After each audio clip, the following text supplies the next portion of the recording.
The Goblin and the Grocer. There was once a hard-working student who lived in an attic, and he had nothing in the world of his own. There was also a hard-working grocer who lived on the first floor, and he had the whole house of his own. The Goblin belonged to him. For every Christmas Eve there was awaiting him at the grocer's a dish of jam with a large lump of butter in the middle. The grocer could afford this, so the Goblin stayed in the grocer's shop. And this teaches us a good deal. One evening the student came in by the back door to buy a candle and some cheese, and had no one to send, so he went himself. He got what he wanted and paid for it, and nodded a good evening to the grocer and his wife. She was a woman who could do more than nod. She could talk.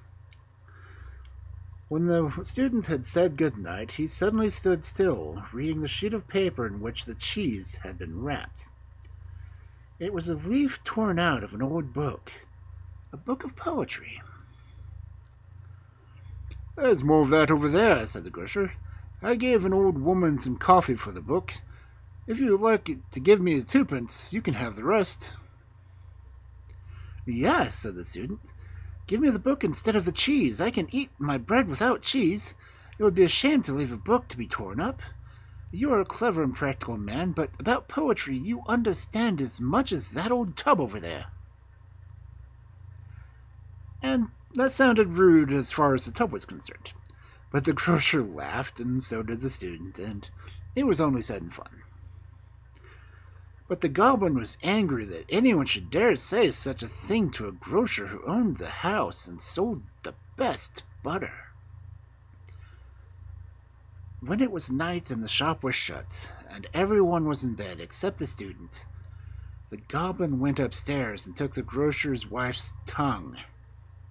She did not use it while she was asleep, and on whatever object in the room he put it on, that thing would begin to speak. Or spoke out its thoughts and feelings just as well as the lady to whom it had belonged. But only one thing at a time could use it, and that was a good thing, or they would have all spoken together. The Goblin laid the tongue on the tub in which were the old newspapers. "Is it true," he asked, "that you know nothing about poetry?" "Certainly not," answered the tub. "Poetry is something that is papers, that is frequently cut out. I have a great deal more in me than the student has, and yet I am only a small tub in the grocer's shop." And the Goblin put the tongue on the coffee mill, and how it began to grind. He put it on the butter cask and on the till, and all were the same opinion as the waste paper tub, and one must believe the majority. "Now I will tell the student." And with these words he crept softly up the stairs to the attic where the student lived. There was a light burning, and the Goblin peeped through the keyhole and saw that he was reading the torn book that he had bought at the shop. But how bright it was! Out of the book shot a streak of light, which grew into a large tree and spread its branches far above the student. Every leaf was alive, and every flower was a beautiful girl's head, some of dark and shining eyes, others with wonderful blue eyes. Every fruit was a glittering star, and there was marvelous music in the student's room. The little Goblin had never even dreamt of such a splendid sight, much less seen one. He stood on tiptoe, gazing and gazing, till the candle in the attic was put out. The student had blown it out and had gone to bed, but the Goblin remained outside, standing and listening to the music, which was very soft and sweetly, and now singing the student a lullaby. "I have never seen anything like this," said the Goblin. "I never expected this. I must stay with a student." The little fellow thought it over, for he was a sensible Goblin, and he said, "The student has no jam." And on that he went down to the grocer again. And it was a good thing that he did go back, for the tub had nearly worn out the tongue, It had read everything that was inside of it on one side and was just about to turn itself around and read from the other side when the goblin came and returned the tongue to its owner. But the whole shop, from down to the shavings, from that night changed their opinion of the tub, and they looked up to it and had such faith in it that they were under an impression that when the grocer read the art and critiques out of the morning paper in the evenings, it all came from the tub.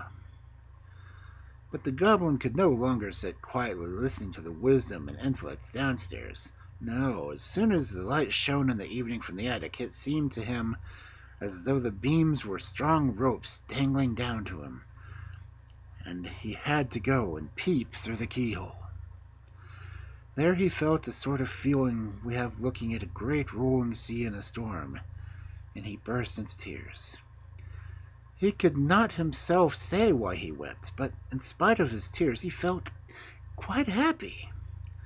How beautiful it must be to sit under the tree with his students, but that he could not do, for he had to content himself with the keyhole, and to be happy there. He stood out on a cold landing, the autumn wind blowing through the cracks in the floor. It was cold, very cold, but he first found out when the light in the attic was put out, the music in the wood died away. Then it froze him, and he crept down again to the warm corner where it was comfy and cozy. When Christmas came, and with it the jam and the large lump of butter, then the grocer was first with him. But in the middle of the night, the goblin awoke, hearing a great noise and knocking against the shutters.